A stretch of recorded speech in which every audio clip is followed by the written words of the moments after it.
تو بہت آسان ہے، جو چاہے پڑھے. خود قرآن سے پوچھتے ہیں کہ آپ آسان ہیں یا مشکل ہیں، تو قرآن کہتا ہے میں مشکل بھی ہوں اور میں آسان بھی. کیسے؟ قرآن کہتا ہے وَلَقَدْ يَسَّرْنَا الْقُرْآنَ لِلذِّكْرِ، ہم نے نصیحت کے لیے اس کو آسان کر دیا ہے. تو قرآن کی جو باتیں نصیحت سے جن کا تعلق ہے، آخرت کی باتیں، جنت کی باتیں، جہنم کی باتیں، اور قرآن کی یہ باتیں کہ جیسے اللہ نے فرعون کو غرق کر دیا، قوم عاد قوم سمود کو تباہ کر دیا، یہ وہ نصیحت کی باتیں ہیں جس سے آخرت کی یاد تازہ ہوتی ہے، عمل کے لیے انسان موٹیویٹ ہوتا ہے. تو یہ والی آیتیں بہت آسان ہیں للذکری، نصیحت کے لیے. جہاں مسائل کی بات آتی ہے، فقہی مسائل، تو وہاں قرآن کیا کہتا ہے وَأَنزَلْنَا إِلَيْكَ الذِّكْرَ، اے نبی ہم نے آپ پر اس نصیحت کو، یعنی قرآن، یہاں ذکر سے مراد پورا قرآن ہے، قرآن کو نازل کیا. اس کی کیا دلیل ہے ذکر سے مراد؟ یہ میں ایک بیان میں بتا چکا ہوں. لِتُبَيِّنَ لِلنَّاسِ، تاکہ آپ لوگوں کے سامنے اسے کھول کھول کے بیان کریں. اگر قرآن آسان ہوتا تو نبی کو کہا جاتا کہ آپ اس کو ڈیفائن کریں. ڈیفائن کرنے کی ضرورت آسان چیز کی ہوتی ہے یا مشکل چیز کی؟ بھائی ڈیفائن مشکل چیز کو کیا جاتا ہے یا آسان چیز کو؟ مشکل چیز کو. لِتُبَيِّنَ لِلنَّاسِ، تاکہ آپ لوگوں کے سامنے اس کو بیان کریں. ابھی میں پروفیسر غامدی صاحب کا کل ایک کلپ سن رہا تھا، انہوں نے بھی کہا کہ قرآن کو مسلمانوں سے الگ کر کے دیکھو. یہ تو ٹھیک ہے کہ مسلمانوں کی میجورٹی آج کل قرآن پہ عمل نہیں کر رہی، اس حد تک تو یہ دعویٰ ٹھیک ہے، لیکن آپ پورے فقہا کا، محدثین کا، مفسرین کا رشتہ قرآن سے کاٹ کے بالکل اخپل طریقے سے سمجھنا شروع کر دیں گے تو یہ امت ٹھوکریں کھانا شروع کر دے گی. ہر آدمی قرآن کی اپنے حساب سے تفسیر مارکیٹ میں لائے گا اور امت مختلف فرقوں میں ڈیوائیڈ ہوتی چلی جائے گی. تو یہ قرآن کی خود بھی تفسیر بیچارے نہیں سمجھ پائے، تو یہ عوام کو کیسے اجازت دے رہے ہیں کہ وہ خود ہر چیز کی تفسیر سمجھنا شروع کر دے؟ خود سمجھ نہیں پائے. اس کی بڑی دلیل یہ آیت ہے. قرآن کہہ رہے لِتُبَيِّنَ لِلنَّاسِ، اے نبی ہم نے اس کتاب کو نازل کیا تاکہ آپ لوگوں کے سامنے اس کو کھول کھول کے بیان کریں گے. تو اگر یہ قرآن سب کے لیے بہت آسان ہوتا تو نبی کو کیا ضرورت تھی، یا نبی کی یہ ذمہ داری کیسے اللہ لگا دیتا کہ آپ نے اس کو کیا کرنا ہے، کھول کھول کے تو اسی چیز کو جو الجھی ہوئی ہو. بھائی ایک رسی کھلی ہوئی ہے، آپ اسے کہیں کہ اسے کھولو، کھول سکتے ہو؟ آپ کھلی ہوئی ہے. ہمیشہ کھولا اس چیز کو جاتا ہے جو بند ہو. قرآن کی کچھ آیتیں مغلق ہیں، بند ہیں. یہ وہ آیت ہیں جن کا تعلق فقہی مسائل سے ہے، فقہی مسائل سے. اجمال ہے ان آیتوں میں، تفصیل نہیں ہے، ڈیٹیل نہیں ہے.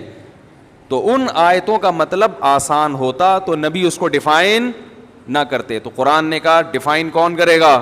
نبی. اتنا بھی کافی نہیں ہے. قرآن نے کہا لِتُبَيِّنَ لِلنَّاسِ مَا نُزِّلَ إِلَيْهِمْ وَلَعَلَّهُمْ يَتَفَكَّرُونَ. اس کے بعد یہ تفکر کریں گے. تفکر کسے کہتے ہیں؟ ایک ہوتا ہے فکر. فکر کا معنی ہے سوچنا. تفکر یہ باب تفاعل ہے. تفاعل کہتے ہیں تکلف اور مشقت کے ساتھ کوئی کام کرنا. تو یتفکرون، اس کے بعد اگلا اسٹیپ ہوگا یہ لوگ پھر اس میں مزید گہرائی میں گھس کے تکلف کے ساتھ، محنت کے ساتھ غور و فکر کریں گے. فکر نہیں بلکہ تفکر کریں گے. تو اگر یہ آسان ہوتا تو اس میں اتنا ڈیپ میں جا کے، گہرائی میں گھس کے غور و فکر کرنے کی ضرورت تھی؟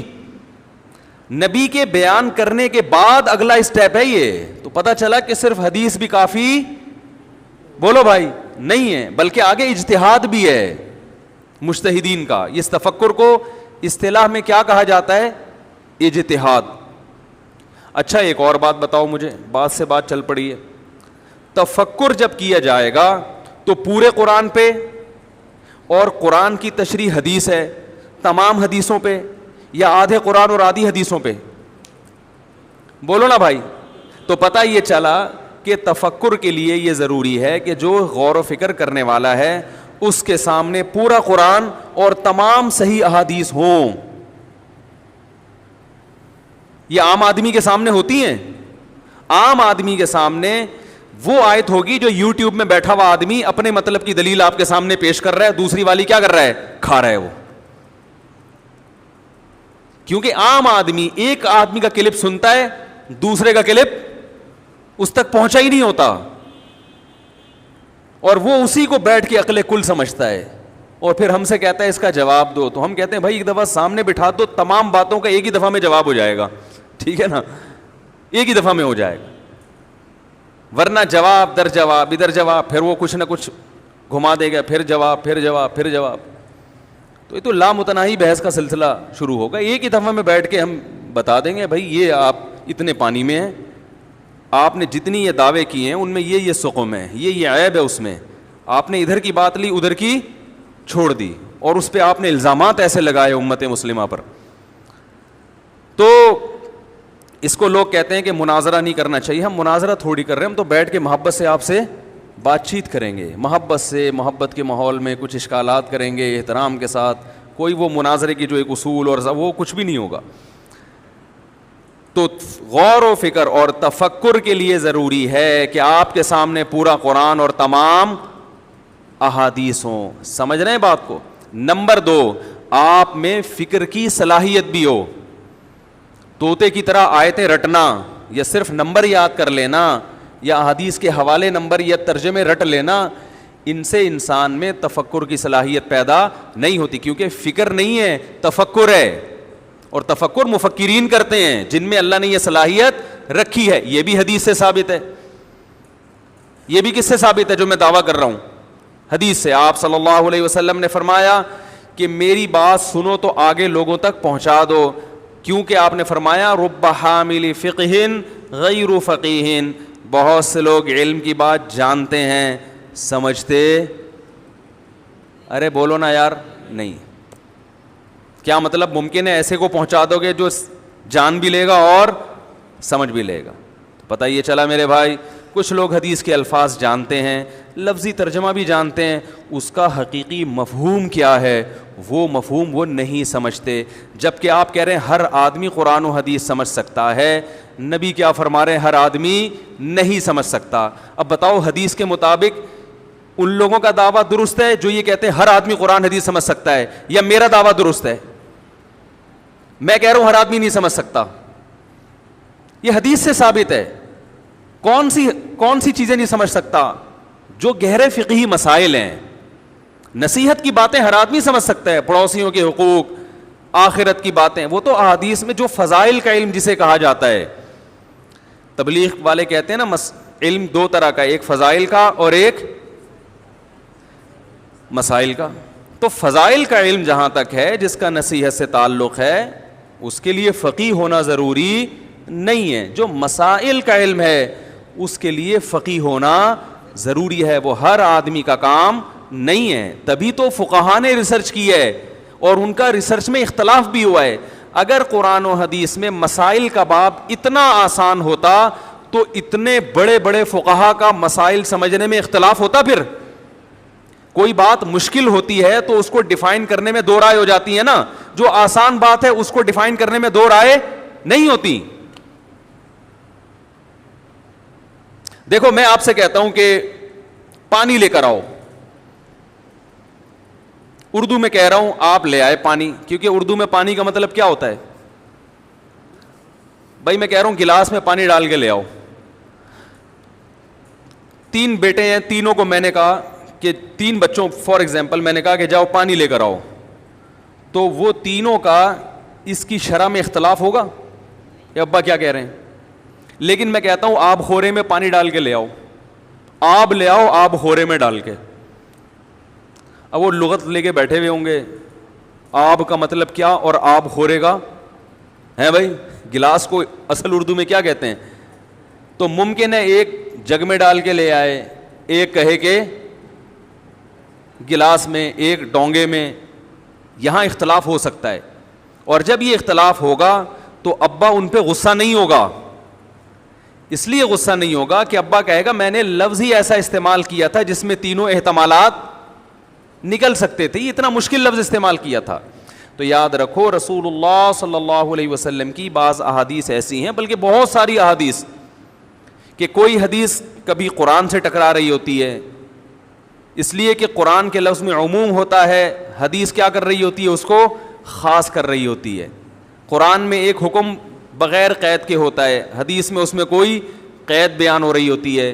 تو اب مجتہدین جب قرآن اور حدیث کو لیتے ہیں تو ان کے لیے فیصلہ کرنا مشکل ہو جاتا ہے کہ یہاں کون سی دلیل کو فوکس کرنا ہے اور کون سی کو رد کرنا ہے, جس کی وجہ سے ان کے درمیان کیا ہو جاتا ہے, اختلاف ہو جاتا ہے.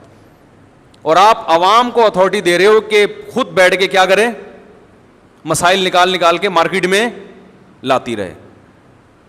تو جو فقہا میں جب اختلاف حل نہیں ہو سکا اور ان کا آپس میں ان مسائل میں اختلاف ہوا ہے, تو یہ اس بات کی علامت ہے کہ یہ اتنے آسان مسائل نہیں ہیں جتنا آپ ان کو سمجھ رہے ہیں.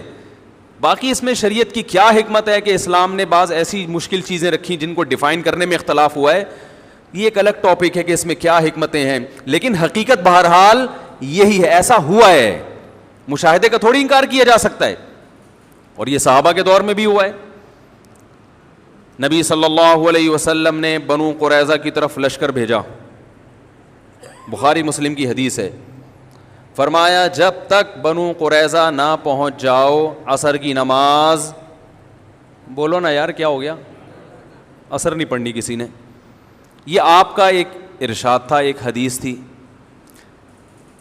اب کیا ہوا ہے کہ صحابہ کرام کا جب یہ لشکر چلا ہے تو راستے میں نماز قضا ہونے لگی, ان کو تاخیر ہو گئی.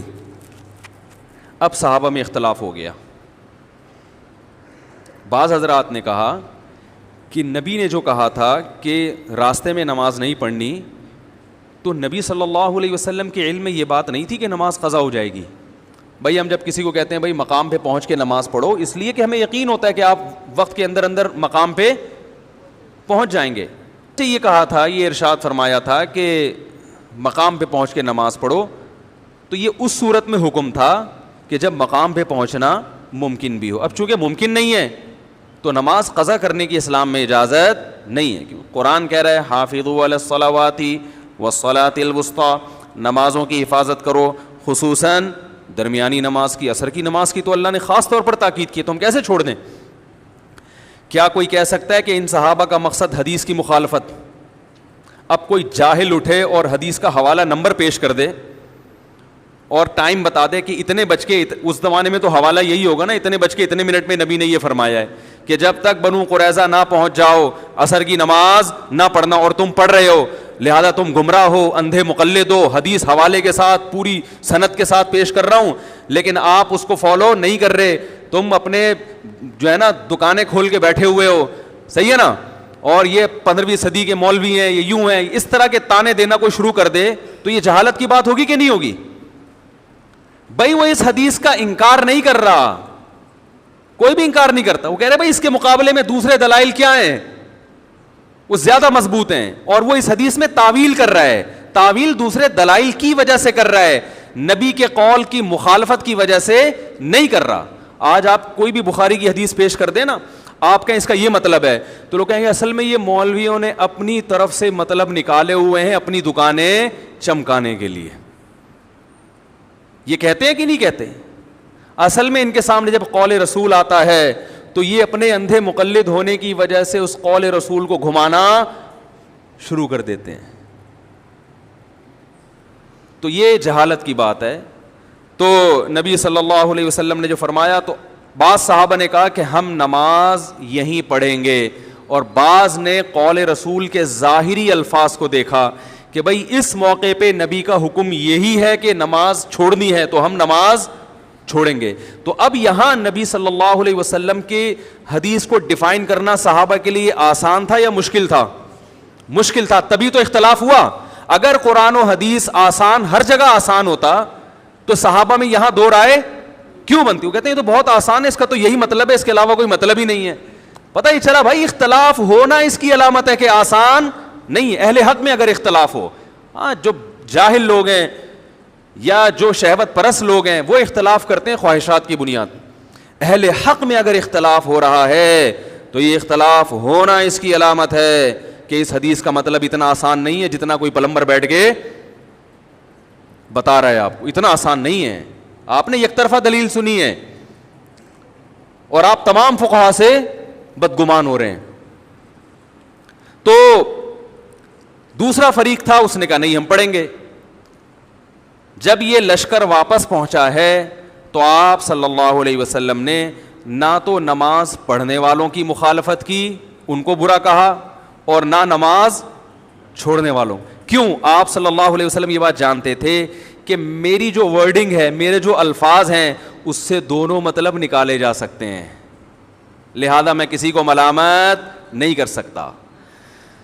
ہائے ہائے کاش یہ بات سمجھ میں آ جائے. تو اس سے پتہ چلا بہت سی احادیث ایسی ہیں جن سے دو متضاد مطلب نکل سکتے ہیں. ایک مطلب کی طرف امام ابو حنیفہ چلے جاتے ہیں, دوسرے مطلب کی طرف امام شافعی چلے جاتے ہیں. تو اب اس میں امت کی خیر خواہی اسی میں ہے, دونوں مطلب کو صحیح مان کر کسی ایک مطلب کو فالو کرنا شروع کر دے. اور اگر وہ یوٹیوب پہ کلپ بنا کے بولے یہ والا مطلب قرآن و حدیث کی روشنی میں صحیح ہے چونکہ یہ میری رائے ہے, باقی اندھی تقلید ہے, تو وہ امت میں فرقہ واریت پھیلا رہا ہے, وہ امت میں فتنہ پھیلا رہا ہے. لیبل یہ لگا رہا ہے کہ میں لوگوں کو قرآن و سنت پہ جمع کر رہا ہوں, لیکن نہ عملی طور پر لوگ قرآن و سنت پہ جمع ہو رہے ہیں.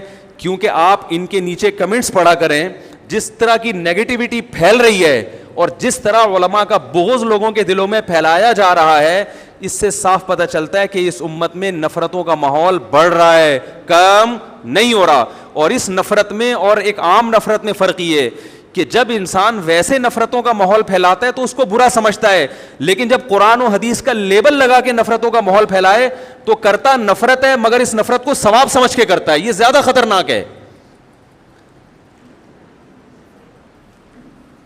آ رہی ہے؟